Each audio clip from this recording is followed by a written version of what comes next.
Olá, gente boa, meus santos e minhas santas. Então, nessa nossa caminhada aí no ano litúrgico, hoje nós celebramos então já o terceiro domingo do tempo comum. Celebramos, na verdade, o início da pregação de Jesus. Ele começa na sua Galileia, uma região pobre e cheia de esperança. Ele é a luz que ilumina as trevas em que vivem seus conterrâneos. Convida à conversão e ao seguimento. Alguns tomam a decisão de segui-lo e começam como discípulos. Terminarão como missionários. Esta também é a nossa estrada.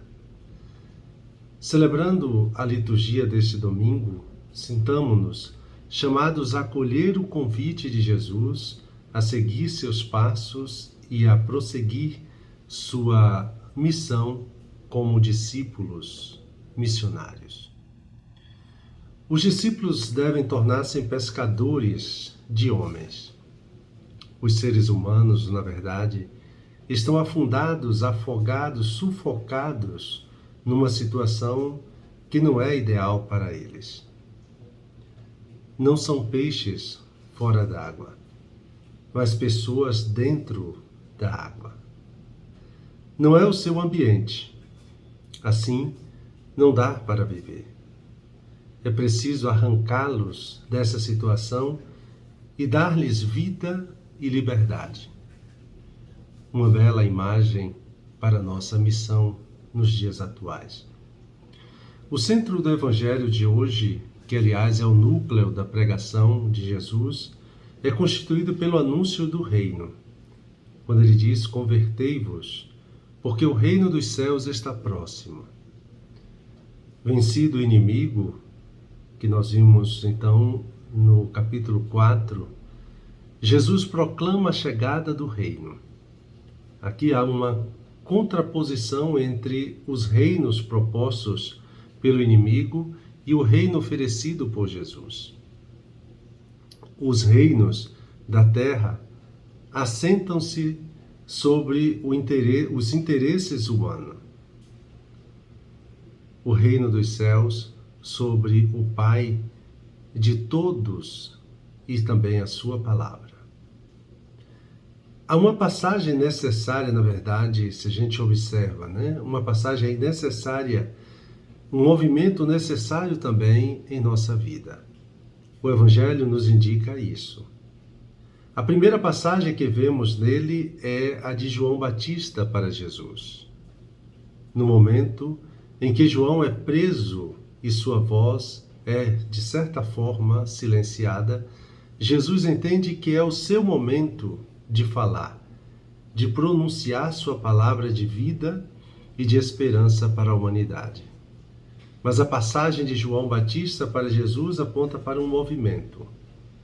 Jesus escolhe iniciar sua atividade longe da Judéia, de Jerusalém, do templo, das autoridades religiosas. Ele elegeu o seu lugar entre os mais pobres e excluídos, vítimas daqueles que se faziam donos dos lugares. Este é o movimento que destrava a vida, mais ainda, que resgata o sentido da nossa vida, sair de dentro e ir para as periferias. Constantemente, o mundo nos incentiva a olhar para o centro, a viver a partir do centro. O centro é o poder, o ter, o consumismo. O centro é a importância, a fama, o aparentar. O centro é a vida agitada, o barulho, o automatismo, a indiferença, o individualismo. Todos correm para o centro. Todos querem encontrar o seu lugar no centro e não se dão conta de que o centro tem o poder de nos adoecer de nos despersonalizar, de nos manter escravos de coisas que nos fazem mal. O centro é um horizonte estreito que nos impede de ver melhor quem nós somos e qual é a nossa missão, qual é o sentido da nossa vida. Jesus nos desafia a romper com a mesmice, com a rotina, com o sempre foi assim. Ele nos convida a tomar sua mão e a nos deixar conduzir para lugares novos, para situações novas, onde iremos reencontrar o sentido da nossa vida, onde iremos ampliar o horizonte da nossa existência e compreender a importância da nossa missão. Jesus descentralizou o mundo a partir da periferia. Em Jesus, Deus não só se fez homem, mas também se fez margem. Todos tinham os olhos voltados para o centro. No entanto, Jesus começou a falar a partir da margem geográfica, cultural, religiosa e econômica. Também o Papa Francisco nos faz o mesmo convite. O discípulo missionário é um descentrado. O centro é Jesus, que convoca e envia. O discípulo é enviado para as periferias existenciais. A posição do discípulo missionário não é a de centro, mas de periferias. Vive em tensão para as periferias. Quem está nas periferias? O que de nós tem ficado na margem, ignorado, descuidado, por termos dado exclusividade ao centro? Muitos de nós estamos esperando e desejando mudanças em nossa saúde física e psíquica, em nossos relacionamentos, em nossa vida profissional ou ainda em nossa experiência com Deus. Mas essas mudanças só começarão a acontecer quando tivermos a coragem de nos desprender do centro e nos aproximar das margens. Daquilo que nós mesmos jogamos para a margem porque consideramos sua importância, quer dizer, consideramos tudo sem nenhuma importância, como algo não essencial, sem sentido, quando justamente ali está a resposta que procuramos. Ampliar a compreensão de nós mesmos, da vida e também da nossa missão, depende desse movimento. Sair do centro e ir para as margens, o que Jesus resume nessas palavras: convertam-se, porque o reino dos céus está próximo. Só é possível experimentar Deus quando nos convertemos, quando mudamos a direção da nossa vida, das nossas atitudes. O apelo bíblico à conversão é sempre um apelo à nossa liberdade e à nossa responsabilidade.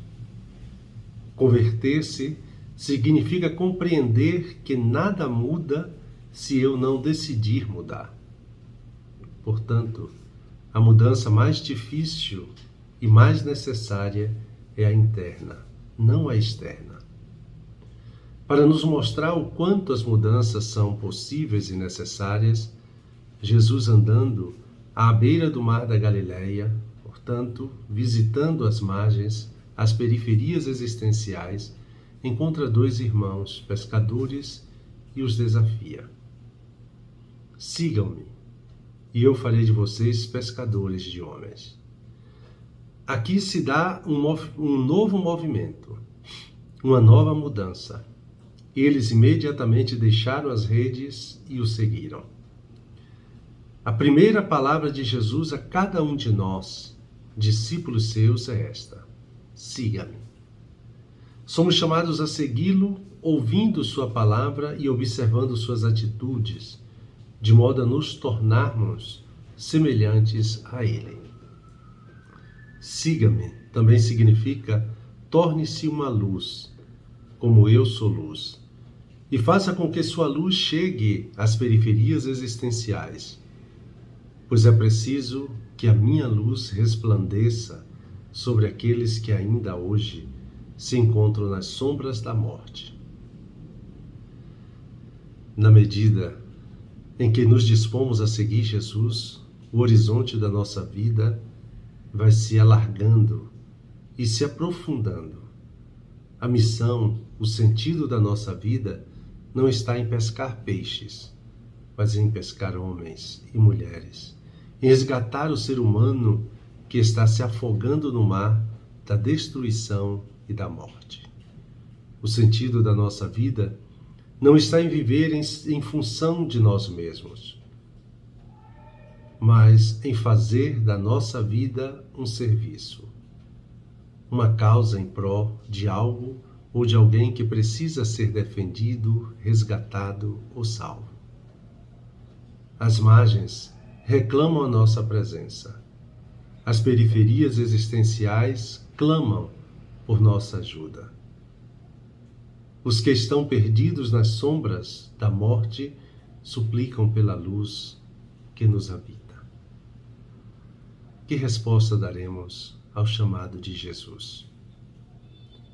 Isso porque Jesus é a luz prometida a Israel e a toda a humanidade. Nele se realiza a passagem da nossa noite ao dia do Senhor, da morte à vida, dos reinos que matam ao único reino da vida.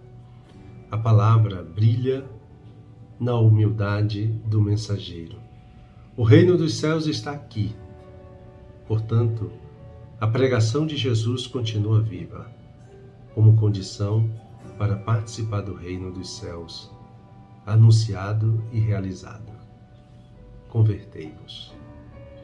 E dando continuidade a esse nosso momento de oração, me coloco na presença do Senhor como de costume. Recolho-me imaginando a Galiléia e Cafarnaum, ali à beira do lago onde Jesus inicia o seu ministério. Peço aquilo que quero, voltar-me aqui e agora para Jesus e também para a sua palavra. E buscando tirar proveito, medito sobre o texto. O que ele me diz? O que suscita em mim? Um santo e abençoado domingo para todos e todas.